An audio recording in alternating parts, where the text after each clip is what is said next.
Hello, everyone, and welcome. Thank you for attending today's webinar, Simplifying CMMC Compliance. My name is Austin McNair, and I am the webinar administrator for today's presentation. During today's webinar program, we'd like to invite you to use the webinar control panel on your screen to submit your questions to our speakers. We will distribute these questions to each of our speakers after today's presentations, and they can follow up with you individually after the program. We have a number of distinguished speakers, including Ben Garenstein, CEO and founder of Rimstorm, Stacy Bosjanek, Director of CMMC in the U.S. Department of Defense, and Amir Armand, President of Chieri Solutions and Vice Chair of the C3PAO Stakeholder Forum. We are also excited to have presenters from two CMMC rock stars, Mark Berman and Ben Chubinay. Mark is the CEO of FutureFeed.co, and Ben is the president of Phoenix TS. Both of them were members of the CMMC AB Board of Directors in the early days and continue to contribute to the CMMC community. I'd like to now turn it over to our moderator for today's webinar, Rimstorm's Chief Operating Officer, Eric Briseno. Eric, take it away. Thank you, Austin. Hi, my name is Eric Briseno, and I'm excited to be here and to hear from our amazing speakers today. While we've all attended or participated in many webinars that dive into the complexities of CMMC compliance, today is going to be totally different. Today's webinar is really focused on faster, easier, less painful solutions to CMMC compliance, and is specifically tailored for government contractors towards CMMC Level 2. With that said, I'm extremely honored to introduce our first distinguished speaker, Stacy Bosjanek. Ms. Bosjanek is Director of the CMMC program in the U.S. Department of Defense. She is also Chief of Implementation and Policy and Deputy CIO for Cybersecurity in the Office of the CIO. Ms. Bosjanek, it is my distinct privilege to welcome you to today's webinar. The floor is yours. Well, thank you. So I'm going to probably not be as participative as normal because the rule text has been completed. It's now in internal review within DoD, which means we have initiated the deliberative process. Once the department has entered this deliberative process, we are precluded from giving any information that hasn't already been discussed somewhere in public. I think the thinking is if I give one webinar information and I don't give every webinar information, somebody's going to miss out. So now we have to be very careful about what we say with regard to the rule. But you can at least know that the text has been completed and everybody's reviewing it at this point in time. So we'll move into the comment adjudication phase. That's where we are with CMMC rulemaking. Now, on a different note, and more pertinent to this webinar, one of the things that we've started looking at and discussing, because so many companies have complained that CMMC is too expensive, and I still contend and will contend forever that they're really not complaining about the cost of CMMC. What the complaint is the implementation of the requirements under the NIST 800-171 that were required for 7 years under the 7012 clause that everybody has agreed to and allowed to be put in their contracts, indicating that they were going to be compliant. And now that somebody's coming to look to see how compliant they actually are, the warning flags have gone up. So we have been asked by Congress and several different entities, how are we going to help small and medium companies become compliant? And one of the areas that we're going to look to run pilots and do some research in is what could cloud service providers with other tools attached do to bring the small and medium companies up to a 80-95% compliance. I mean, if you look at the requirements, there's no way that even using cloud service providers or tools, you're going to be able to meet 100%.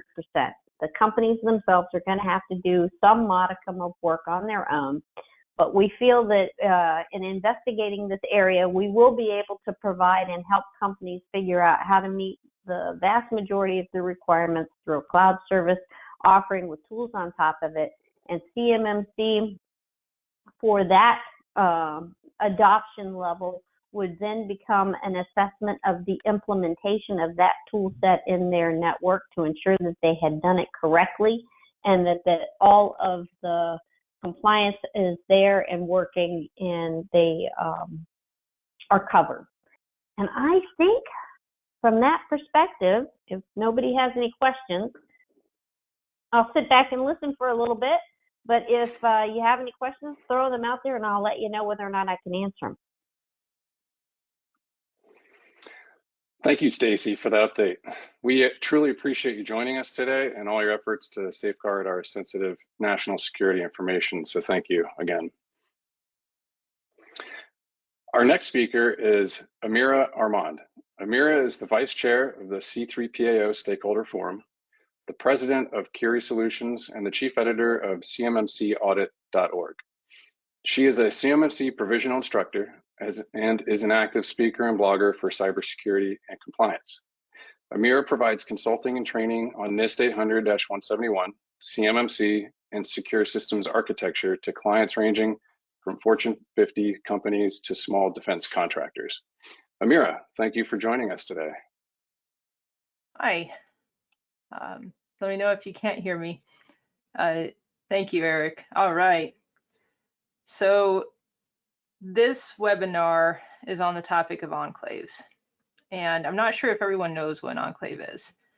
So I wanted to spend a second talking about that to get everyone on the same page before we get into more detailed analysis. So an enclave is simply a separate information system, typically one that you build to be compliant, right? So this is separate from your regular work information system because that one might be spread out, it might be multinational, you might have users on that corporate system that don't need to handle CUI, and maybe you don't want to have them anywhere close to CUI. So you're going to build a completely new information system called an enclave. And since we're talking about CMMC, we're talking about creating an information system so that we can be compliant with CMMC and 800-171. Now, why would you want to do this? Well, there's a phrase called technical debt that a couple very prominent speakers, they'll throw around. That means that you've been using this information system, your corporate one, for say the last 20 years, right? It started at Windows 95 and you've been upgrading it slowly through the years. It can be very, very hard to take one of those existing systems that has been in operation for years and try and apply state-of-the-art technology to it.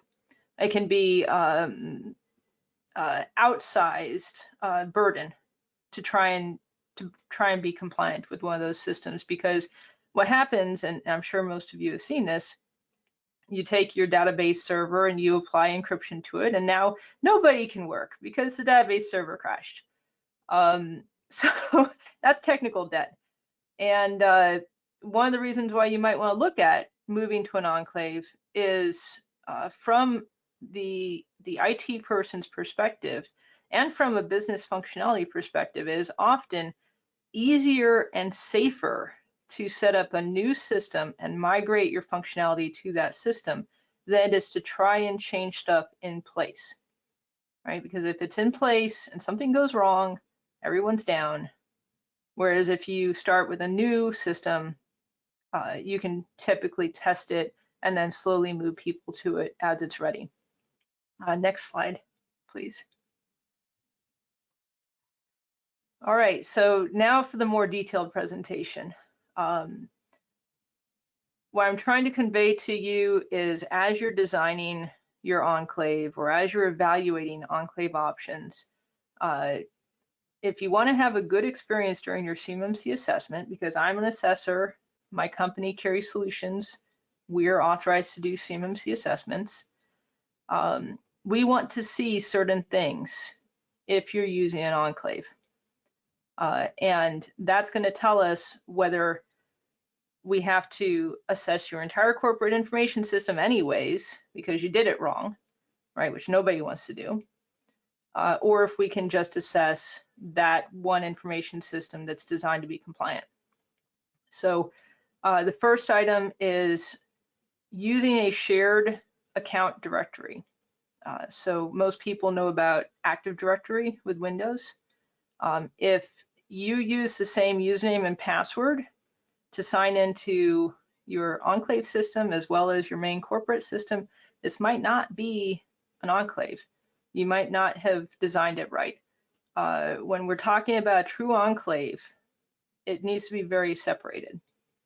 So that's the first bad sign. Don't do that. Another thing that people do wrong is they use VLANs, which is a type of logical segmentation on a switch.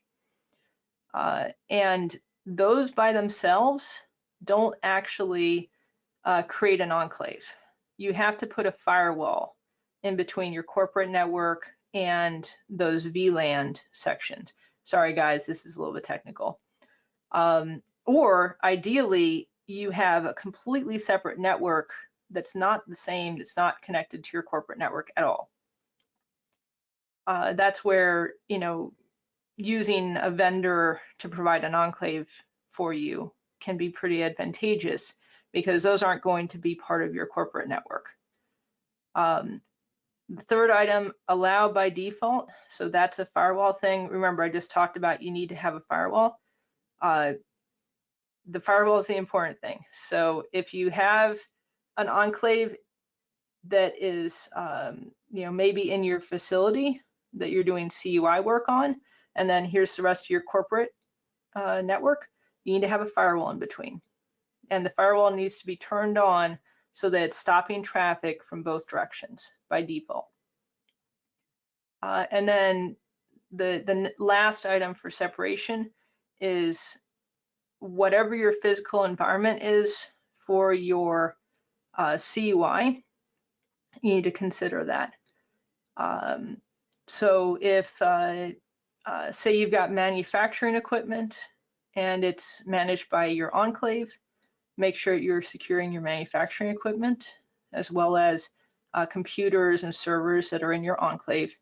And the little note on the slide that says inheritable. If you use a cloud system like AWS or Azure, or maybe an enclave that's put onto a cloud that's sold as a solution, the nice thing about that is if it's a proper cloud, if it's a well-secured cloud, then the physical protection will be done for those servers. So you only have to worry about the stuff on your facilities or your laptops. Next slide. All right, next expectation that assessors need to see is they want to know that you are keeping the CUI in the enclave. And it's not leaving the enclave unless it's going to an authorized external party. So the best tip that I can give you is to tell your users how to move CUI in and out of your enclave. Give them good choices, good ways to do it that are designed to be secure, and then try and block every other method. But it's important first to give them a way to do it that works, or else they're going to be trying to send stuff through Gmail or their personal OneDrive account or Dropbox, right? They're going to be trying to get their work done. So make sure that they have a way of doing it. Now, with enclaves, a lot of companies go wrong in the following ways. They'll have this super secure, you know, computer or network, and then the CUI goes in via a different path, right? That's not secure. That's a problem. So make sure that you have a way that comes in directly to the enclave, or it's encrypted all the way until it gets to your enclave. The next thing is you want to prevent your users from sharing using unauthorized methods. And it's very common in today's age, especially with clouds, where the users can just right-click a file and share, right? And they just type in the email address, and that person can get to the file. That's a big problem if you're dealing with CUI.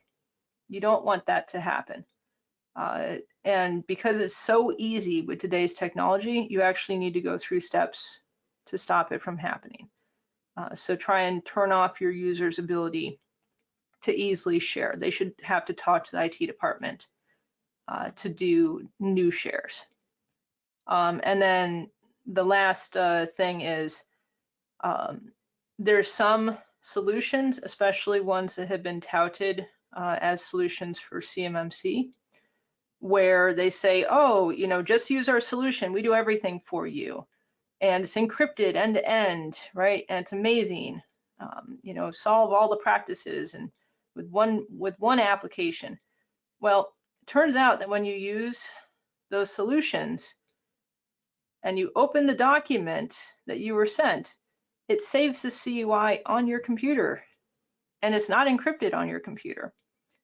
And that means that your computer needs to be fully secured for CMMC. So don't get fooled by bad solutions.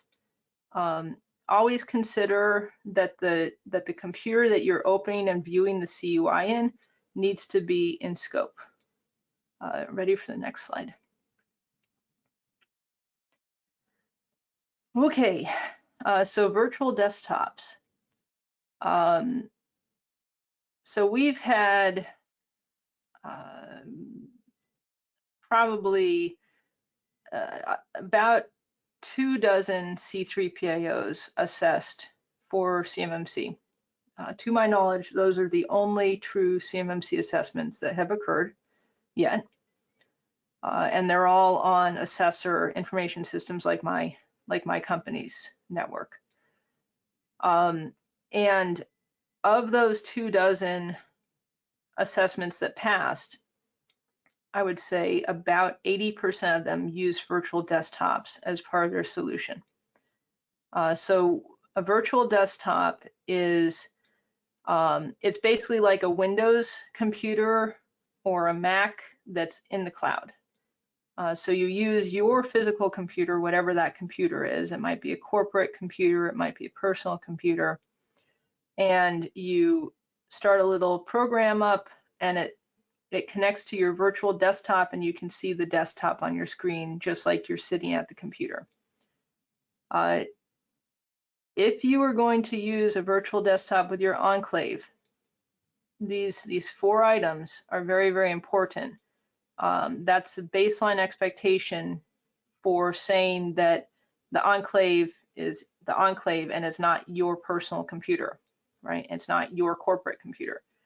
So the virtual desktop needs to not allow copy and paste, meaning you can't go to the CUI document in that desktop, right-click copy, and then go to your computer and paste.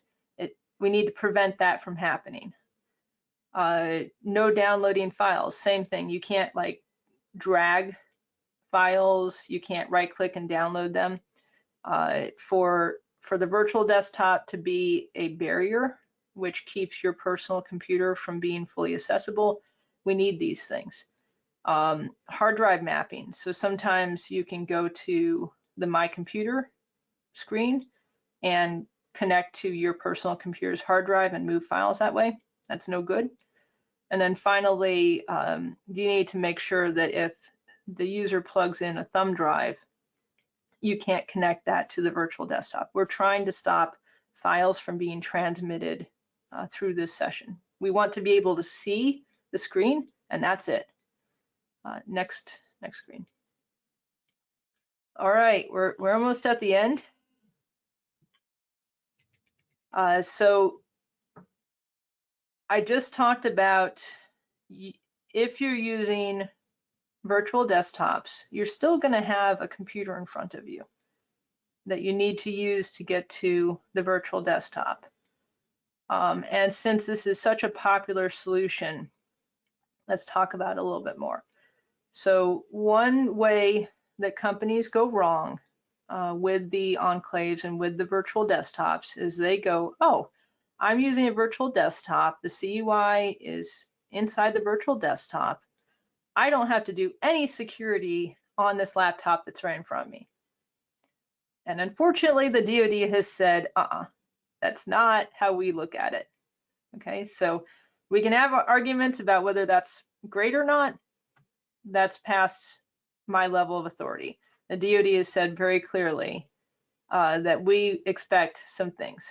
Okay, so if you use laptops or desktops that you are trying to not have in scope, it's your corporate system and you're connecting to a virtual desktop, you need to treat those laptops that are in front of your user as a contractor risk managed asset. That's a special scoping category. And that scoping category basically means that you are going to attempt to apply security to these devices. You don't have to do all the security, but you're going to try and do most of it, the stuff that makes sense. And the assessor is expected to review your risk assessment around what could go wrong. What risk do we have to handle? And then basically just say, okay, you're good, right? So they're not going to ask for tons of evidence. They're not going to personally test the laptop, but they want to see that you have gone through due diligence to try and make sure that ways that data could be exfiltrated via that laptop are controlled. So, if we just think, okay, so I'm looking at a virtual desktop screen, what could go wrong? Well, maybe there could be malware on the computer that records passwords. That would be bad, right? If a bad guy got the passwords, they could log in to the enclave using their password, and that's bad. So maybe we should protect against malware. Maybe a bad guy could install screen recording software without the user's knowledge and record the CUI on the screen. Again, that's bad, right? That's software, that's malicious software. So we should try and control it. So again, antivirus, maybe controlling the software that's installed on computers. Maybe the user walks away from the computer and the screen stays on, and now a bad guy walks up and they're in and they've got access to all the CUI. That's also bad. So now we need screen locks, right? You need to do that sort of a risk assessment and control for those risk factors. And that's all I got. Amira, thank you very much. It's interesting, the expanse of the scope of CMMC. It's an important topic, and your presentation was very informative. So thank you. We appreciate it. You're welcome. So next up, we have a question for the audience. It's pretty exciting. Please take 30 seconds to submit your answer. The question is, how soon do you plan on seriously addressing CMMC compliance? As soon as possible, this year, early next year, when I'm forced to comply, or I'm already fully compliant.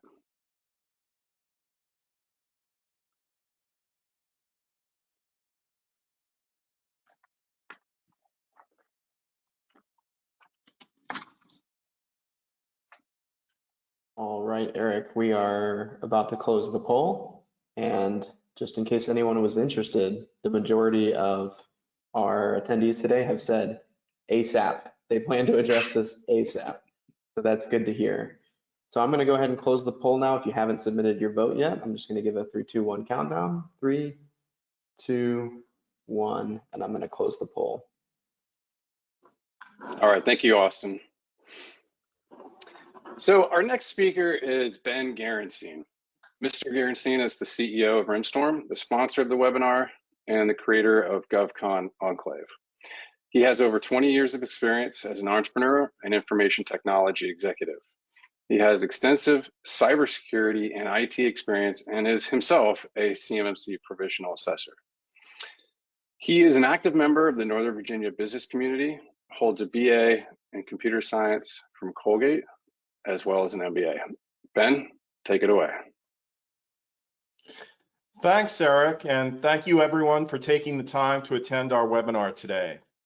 Rimstorm has been working tirelessly over the last few years to create an excellent solution for CMMC Level 2 compliance. GovCon Enclave is the result. It's a turnkey solution that is comprehensive, easier to deploy, and has a reasonable cost. As we all know, CMMC is fast approaching. Those contractors working with controlled unclassified information, or CUI, will need to be CMMC Level 2 certified. CMMC Level 2 compliance appears to be difficult to implement, tough to maintain, and costly. That certainly can be the case. Is there a faster, simpler, and less painful solution? The answer is yes.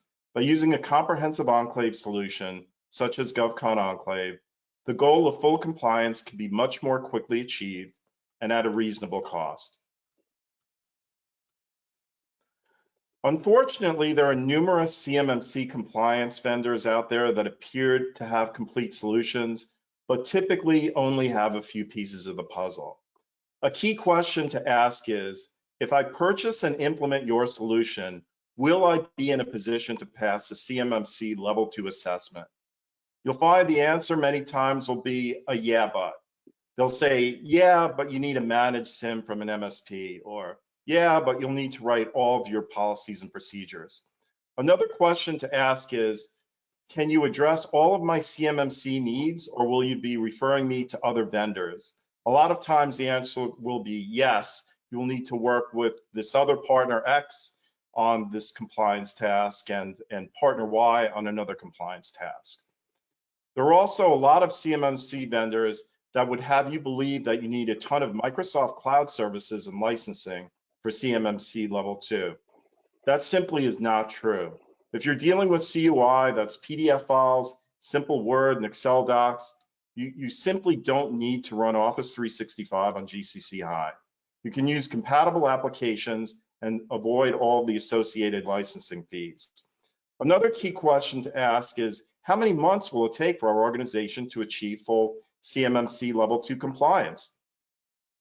And don't choose a vendor with an endless consulting engagement that's never quite done. If you want to avoid all the issues I just mentioned, a good choice would be GovCon Enclave.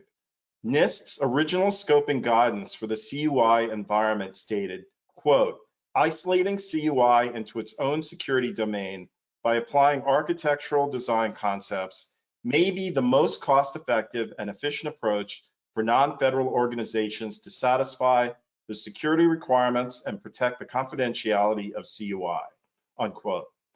In other words, the least costly and least painful approach to securing CUI is using an enclave. We have taken exactly this approach with GovCon Enclave. GovCon Enclave is an encrypted security environment that safely stores CUI. It provides an encrypted enclave that can either be permanently deployed or created and destroyed on a per contract basis. It has extensive security features, a compliance engine, and addresses both NIST 800-171 and CMMC Level 2 requirements. Our solution isn't just about passing an assessment. We want to substantially improve the security of the DIB and put you in a position where you can secure CUI now and on a continual basis. In order to accomplish this goal, cybersecurity controls must be embraced and institutionalized. GovCon Enclave can help make this happen at a reasonable cost. As most of you know, the current DoD contractor landscape includes NIST 800-171 compliance for those organizations working with CUI. NIST 800-171 is characterized by self-assessments and POAMs that allow for delayed implementation of security controls. I hate to say it, but in the real world, compliance is questionable for many contractors. This situation will no longer be tolerated. Once CMMC is fully implemented, POAMs will no longer allow the indefinite delay of controls, and certified third-party assessment organizations or C3PAOs will be conducting formal assessments. As one of the first CMMC provisional assessors, I can tell you achieving CMMC Level 1 certification is fairly straightforward. Level 2, not so much. Level 2, as previously discussed, is required if your organization possesses, stores, or transmits CUI. While Level 1 only requires performing 15 practices, Level 2 requires performing 110 practices.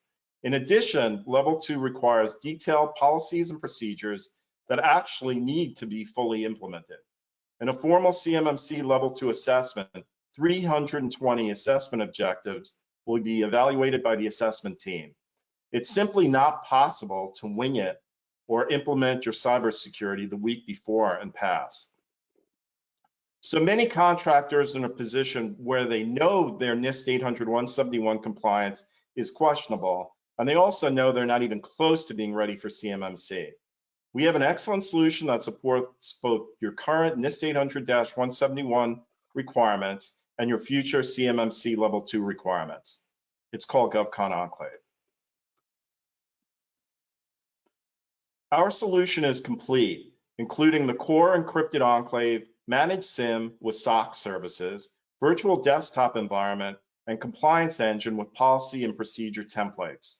Our solution has a comprehensive feature set, including the core encrypted enclave, a compliance engine that allows for the creation, maintenance, and enforcement of policies and procedures, a virtual desktop environment, extensive access control features, a managed SIM with SOC support, incident reporting and alerting, as well as a sophisticated IDS to detect threats and training with ongoing workshops to ensure you maintain your compliance. GovCon Enclave is available in two versions, Tungsten and Titanium. The Tungsten version includes a single enclave and supports all the features and services I've previously discussed. Our Titanium version is ideal for contract collaboration between primes and subs. Collaboration enclaves can be deployed on a per contract basis to facilitate secure collaboration.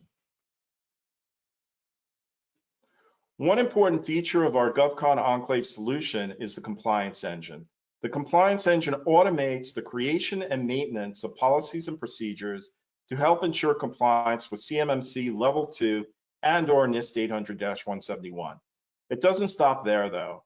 It also has a compliance management dashboard that shows you at a glance which controls are not in compliance, so you can easily identify and resolve compliance issues. It also has a compliance assessment prep module to automate pre-assessment and automatically generate the required documents for your formal assessment. And finally, it has a compliance enforcer module that ensures applicable controls are enforced at the boundary and in the enclave with alerts and automated actions. As you can see, with GovCon Enclave, we've made CMMC compliance achievable with a comprehensive, easily deployable, and reasonably priced solution. As previously stated, we have two versions of GovCon Enclave. Both are typically deployed in a FedRAMP certified cloud environment. Our Tungsten version of GovCon Enclave supports both NIST 800-171 and CMMC Level 2. It includes the encrypted enclave, global threat intelligence, compliance engine, managed SIM, SOC support, administrative support, training, incident analysis and reporting, and log management. Our Titanium version supports all features of the Tungsten version, but also supports collaboration enclaves for collaboration between primes and subs. An important part of our solution is the use of virtual desktops. We can support both standard Windows virtual desktops with Microsoft Office applications or less costly shared Linux desktops. The shared Linux desktops do not require Microsoft licenses and are ideal for simple CUI scenarios such as PDF files and simple Word and/or Excel docs. Our enclave includes, at no additional charge, applications capable of creating, editing, and viewing Word, Excel, and other file types. GovCon Enclave also includes extensive support, including 24/7 SOC support, 8x5 help desk, administrative management of the enclave, incident reports, backups, and training. We are truly providing a complete solution for CMMC Level 2. So why choose Rimstorm's GovCon Enclave? It's a complete solution with fast deployment, extensive support, and a reasonable cost. Please feel free to email me directly with any questions, or if you're interested in scheduling a call to discuss the next steps. My email is garenb@rimstorm.com. One more thing. For everyone who registered for this webinar, you will receive 2 free months of GovCon Enclave service if you place an order by October 31st.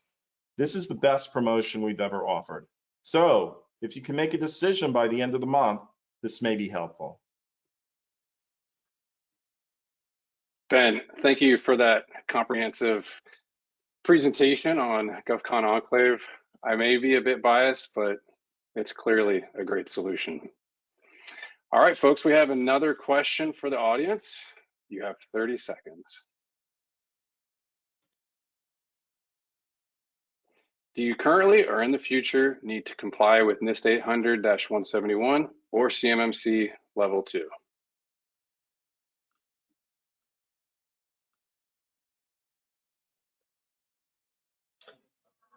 All right, Eric, that poll is open right now and responses are coming in.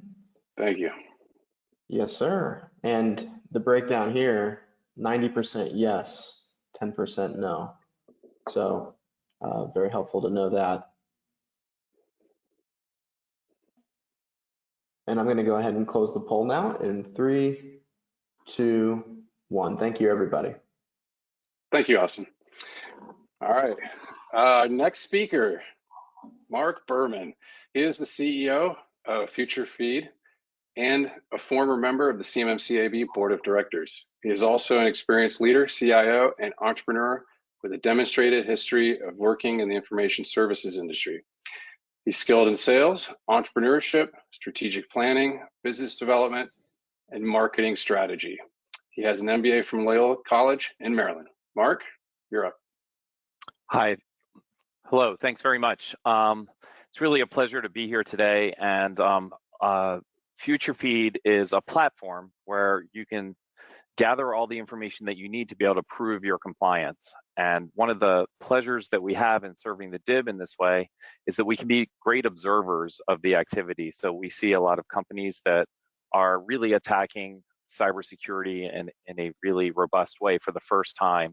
And we see and observe the gaps that as they get discovered and then as they get remediated and attained. And we realize that there is a ton of complexity to doing all this. So when we see solutions like having an enclave like the Rimstorm GovCon Enclave, anything that we can do to reduce the load on how much we have to document, validate, and then live with, it makes the job that much easier. And as we heard, I think we have to really tie in both parts of the conversation we've had already, because what Amira was saying is that even if you have everything stored properly, you still have to do the hard work of the training and the understanding of how you're going to access that secure data and make sure that it stays secure. So there's a lot to track, and we basically divided into 3 missions with our software platform.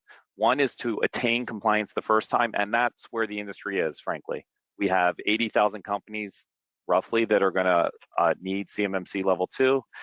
Every one of them will need to get there.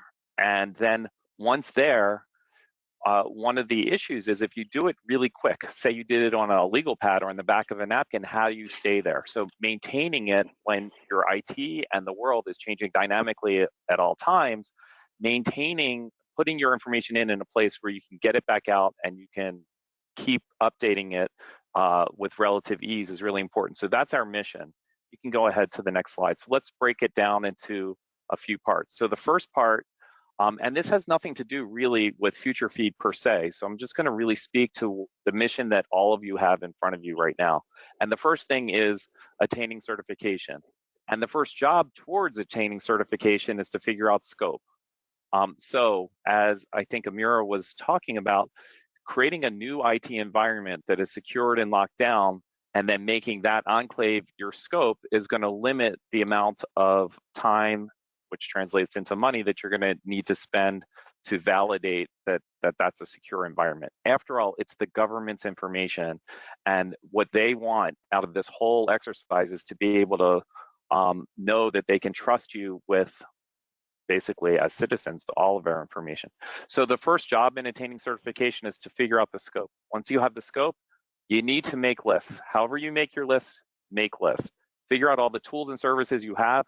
Ask yourself, as you're listening to my voice right now, do you have a list of all the tools and services through which your data passes right now that's readily accessible?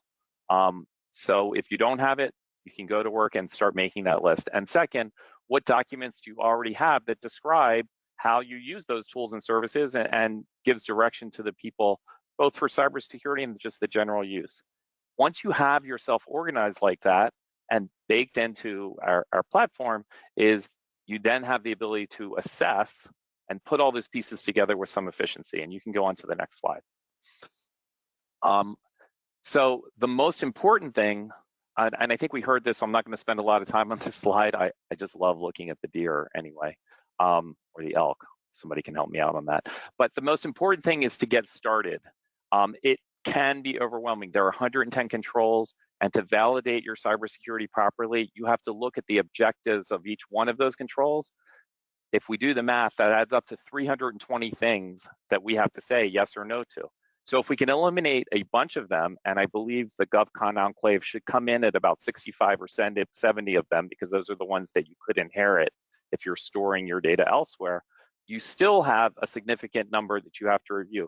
So rather than being overwhelmed by 320 different objectives, inherited or not, we suggest and have watched with company after company that if you start with level 1, 15 or 17 controls, depending on how you count them, most companies are going to be almost complete there. However, 78% of the companies today aren't quite compliant with those 17. So figure out where you are in the 17, and then complete whatever's missing. And you have the bonus of every federal contract has a clause that you have to be accountable for in the FAR.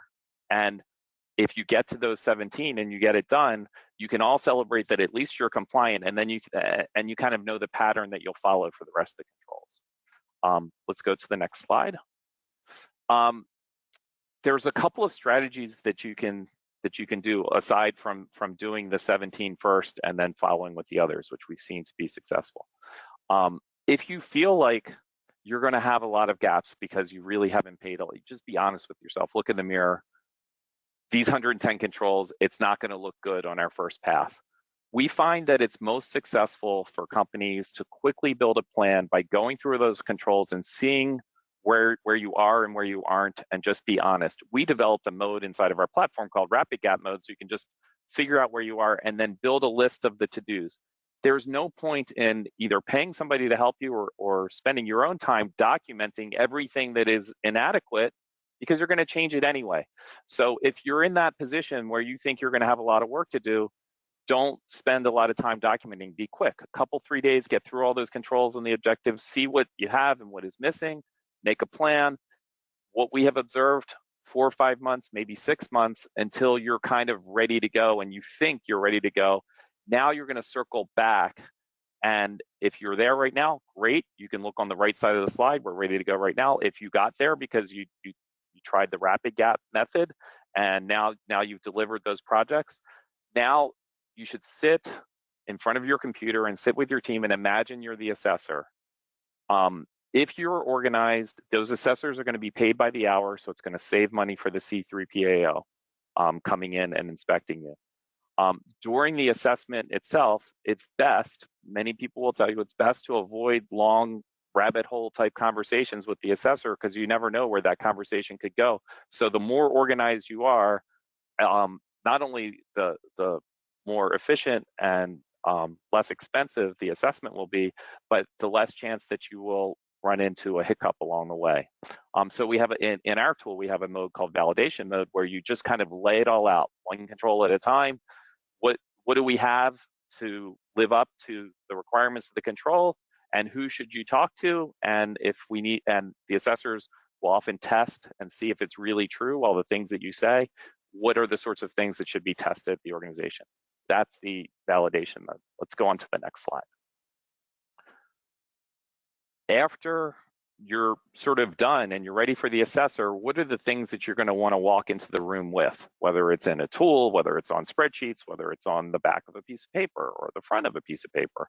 You need an SSP, a system security plan. And this is not a government stick it in a drawer after I'm certified document. It needs to be supportable and maintainable, because a big part of these controls is whether you're actually following the prescriptions that you've laid out in your system security plan. So gone are the days where you could write up a plan or download it from the internet and say, this is our plan, but we never open it up and we never use it. So the SSP has to be viable. If there is a POAM, when the C3GO comes in, and it's actually preferable if there is a POAM, even if you think you're good on every single control, if you have improvements that are coming in the future, assessors love to see that you're actively improving the system. So you should have a system for identifying gaps as they become apparent and then addressing them in a reasonable period of time. You should have a SPURS score, the score that you submit to the government, which we all want to have 110, but that score should be live. So if you find that a gap develops, the scores may change over time as the requirements change. You should have a way to make sure that you always know your score. And the SSP, I think I made the point, will evolve in place. The initial build, but the initial lift should never really need to be repeated. If you just maintain every time you do a project or buy something new or create a new department, you should be able to just adjust the current SSP without having to start over, because nobody wants to go from scratch. Let's go to the next slide. So part of maintaining your cybersecurity posture, I had a contractor, actually, you could just read the quote. Now that we have our lists, our POAM to-dos, and our controls, living in a living SSP, maintaining it becomes a snap. IT management changes from discovering and documenting decisions to just making them. So one of the true benefits of this whole exercise, and I know if you're a contractor, you're sitting here, wait, there's a benefit other than being able to still fulfill contracts for the government? There really is. In most cases, a company's IT system is dispersed within the organization, and making decisions becomes a big discovery process to gather all the data, all the high-level data. What tools do we have? What documents do we have? And then figuring out what new thing you want to do. Well, the benefit, the true benefit for profitability's sake of compliance is having all that information in one place. And then you need to make a new decision, do something new, you can do it very quickly. So our platform and others, we have tools so that you can, as you make decisions, as you fulfill your compliance requirements, you can create artifacts so that future assessors can come in and see that you are compliant. We're running out of time, so let's go to number 3 on the mission, prove it anytime. Just a reminder that after you get your certification, years 2 and 3 will require a self-attestation that has to be signed by a senior member of the management team, and they are accountable personally to the False Claims Act. So that this is a high, sort of a high pressure situation. You want to make sure that you're setting up the leadership for success. Nobody wants to sign a document where it's not really true what they sign. And so the ability to prove it anytime means that you're going to keep that inventory that we talked about at the beginning up to date, your SSP stays up to date, and you feel confident in the data that you've collected. Let's move on to the next slide.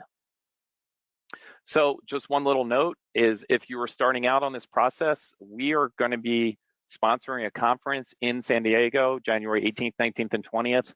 This conference is going to be different from most of the conferences that have been offered around the industry. This is for people who have already decided that they need to do CMMC, whatever that means to you. There'll be some training sessions that are if you're just getting started and it's January and you need to start from the beginning, there'll be some additional pre-conference training sessions on Monday and Tuesday of that week and Wednesday. And then on Thursday and Friday, these will be workshop type sessions where people can compare notes. I use the GovCon Enclave, it's a tongue twister. I don't. What's your experience like? What's the value? This is how we do discovery. This is for people who are ready to take action and they want to learn and share lessons with others. So that's going to be in San Diego. It's not public. You can't sign up right now, but look for things on LinkedIn and on our website the next couple of weeks when we go live with that. So thank you very much for your time and appreciate being here today. Yeah, thanks, Mark. We'll keep our eyes peeled for your conference.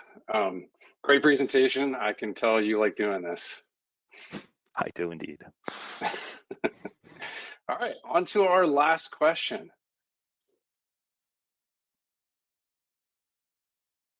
Are you interested in an Enclave solution, or will you be using a mix of vendors and solutions?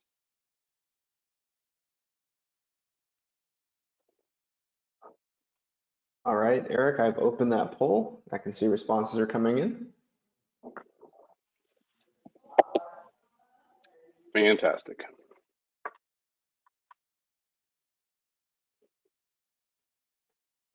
All right, our third poll is going to close here in a couple seconds. I still see some responses trickling in. Give everybody a couple more seconds before we get to our final presentation of the afternoon. Okay, let's close the poll now. 3, 2, and 1. Thank you, everyone. Thanks, Austin. Our final speaker today is Ben Chubinay. Ben is a serial entrepreneur in the fields of cybersecurity and education. He received his BS in computer science from the University of Maryland, go Terps, and after a few years as a programmer, decided to move into independent consultancy. He's since founded multiple businesses focused on IT and cybersecurity training, government contracting, and consulting. Ben was a founding member of the board of directors of the CMMC accreditation body and headed the creation and development of the CMMC training and certification ecosystem. Ben, we are ready when you are. All right, can you hear me okay? Okay, all right. So thank you very much for having me. I've been learning so much. These guys are so knowledgeable. I've been like taking notes like crazy. In any case, so I'm Ben. I'm really glad to be here. I'm the president of Phoenix TS, and I want to give you some interesting updates on the CMMC training and certification ecosystem and how things are moving forward, and the different options that you might have depending on your needs. All right, let's move forward. Okay, so there are really 3 ways, and I've got 2 ways here because those 2 ways are like real tracks, and then the third way we'll get into the next slide. But if you want to be an assessor, that's the assessor track. So if you decide, you know what, this is interesting, this CMMC thing, it feels like it's going somewhere, right? Maybe the DoD starts this out now. Maybe in the future, the rest of the federal government will take on CMMC as well as a way to enforce security on their contractors and maybe beyond that. So this is a growing field, and starting out. So if you decide to do that, if you want to be an assessor, the best way to do so is to take these 2 classes: the CMMC Professional, Certified CMMC Professional certification first, and then the level 2, the second level of that, the Certified CMMC Assessor certification. So these are courses that are offered by training organizations around the country called Licensed Training Providers, LTPs. Phoenix TS, my organization, is one of them.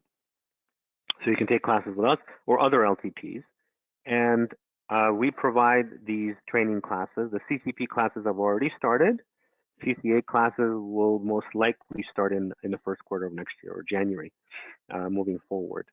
And the exams we'll talk about in a second, but there's an exam that comes with it. How can you find these LTPs, licensed training providers? Well, if you go to the cyberab.org, which is the new name for the CMMC AB, and this is the accreditation body, this is the body that manages the entire CMMC ecosystem, and you go to the marketplace menu, you will be able to choose LTP and find an LTP near you, or maybe online. And that's the link there. But again, just cyberab.org and click on marketplace. That's if you want to be an assessor. If you want to grow up to be an assessor. Now, if you decide that you want to be a consultant or an implementer, someone who can go in and tell clients, tell companies how to set up an infrastructure that is CMMC compliant, then that's a registered practitioner, not a CCP or a CCA. And to get the registered practitioner, currently the DAB has set this thing up this way. To get the registered practitioner certificate, it's not a certification, it's a certificate. It's a little bit of a different thing. It's not as high stakes as the assessor. Then you want to get the RP and then the RPA, which is the second level of that, the advanced. And to do so, you actually, at this point, need to go through the AB itself. So if you go to cyberab.org and click on the CMMC ecosystem and then ecosystem roles, and then from there, consulting and implementation, that's where you can actually go in and register for these classes, RP and RPA. Now remember, first CCP and CCA, these carry prerequisites, and I'll tell you in a second where to get that information, but the RP does not carry prerequisites. Then the question becomes, okay, well, what if I don't want either of them? What if I'm working for a company and I just want to know about CMMC? I just need to know what I'm doing, right? Because I'm thinking about, setting up Brimstone, the Enclave, and I'm thinking about using the future feed software to figure out what I'm doing. Then I just need some training, and I don't need to be taking any exams, and I don't need to have a title like an RP or an RPA or a CCP or a CCA. How do I do that? Well, that training actually you can get from a lot of different places. Let's go to the next slides, please. So how do you know what is the right learning track for you? If you want to be an assessor, again, you want the assessor track. If you want to be a consultant, you want the implementer track or the RP-RPA. Assessors provide an assessor track provided by LTPs. Implementer track is currently provided by the AB only. But if you just want to learn, if you're an internal employee at an OSC, at an organization seeking certification, what do you need to be doing? You don't need really certified training. You can take either or both of these tracks, right? But LTPs could also offer, because they have the CMMC capabilities and knowledge, training for you. For example, CMMC for leaders. There's some LTPs that are providing that training. CMMC for IT managers. CMMC for end users, right? The other way to get training is actually, for example, for Future Feed, Phoenix DS is developing micro-learning modules that will be integrated into the software, into the Future Feed software. So as you are working through using Future Feed software to set up a CMMC infrastructure, there's going to be videos right there that are going to teach you about each of these controls. So really that kind of training is going to be available really more and more. And you don't have to necessarily go out and get, a certification, unless you want to have that title and you want to have that professional growth capability. Next slide. Keep in mind, these courses, the brand new updated course, the RPA, was released on August 8th of this year. The CCP exam, which is the CMMC Certified Professional, the first level for assessors. The beta launched on August 28th and ended September 29th. And the actual exam, non-beta, is going to launch October 19th, just in a few days. The CCA beta is going to launch October 26th. They do not have a final time for when that beta is going to close, because they have to have a certain number of beta exams before they can close it. But remember that right now, there are no CCA classes available. They will become available in January. So really no one can take the CCA yet. Once those classes are available, then we can then have people take the class and then take the beta exam and be one of the first people to have the CCA certification. Keep in mind that the Phoenix CS will be offering one of the first CCA classes at the conference in San Diego that Mark was talking about. Now, how are you going to study for these exams? Follow the blueprints. That is in the link where you can, again, cyberab.org, CMMC ecosystem roles, assessing and certification. That's going to show the blueprint and the requirements for CCP and CCA, the prerequisites for these classes. Keep in mind also for CCA, because these are high stakes exams, first of all, they're not open book. There's kind of a lot of rumblings going around that they're open book. They're not open book because they're high stakes exams. The other thing is that to participate in an assessment for a DoD contractor, you really need to have a favorable suitability determination from the DoD before you can be an actual assessor, but you can take the class and the exam beforehand. Keep in mind these determinations can take a long time. Again, you can learn more about that at this link. Next slide. I think that's about it. Okay, thank you very much. I'm done. Ben, thanks for your presentation. It's very motivational. I want to go back to school now. So. All right, everyone. We have now reached the conclusion of this webinar. Wanted to thank everyone, panelists, Stacy, for joining us and attending. Keep an eye out for our future webinars. You all have a great day.